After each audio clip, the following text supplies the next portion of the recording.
As someone who negotiated for a team for 10 years, we tried to have the same language in all the contracts. That's very important, that you can go to any player agent and say the language is in this contract or that contract. It's going to be in all the contracts. Standard across the league for forfeiture is usually suspensions will bring about forfeiture of future guarantees. So future guarantees will be voided if you have a suspension. Evidently, the Cowboys have language in their contracts that says future guarantees will be voided upon a fine. That is unique.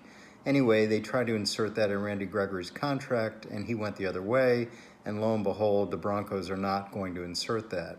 It turns out the Cowboys, when asked about it, said it is in every contract, but Dak Prescott. So they made an exception for Prescott, but they say it is in every contract. The key here is free agency.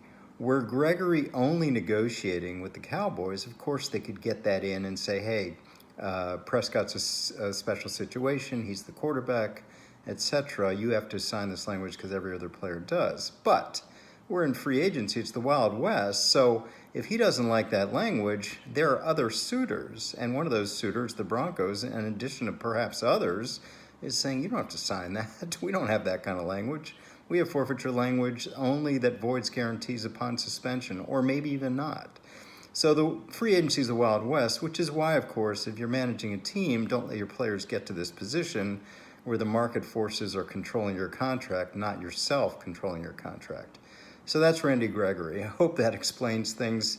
Again, free agency, don't believe what you see. Sometimes in terms of contracts, the only real money is the guarantee. It's usually 2 years for the best players, and then we'll see after that. It's not what they appear to be. I'll try to give you more information as we go on about these contracts and free agency in the NFL. Have a great night.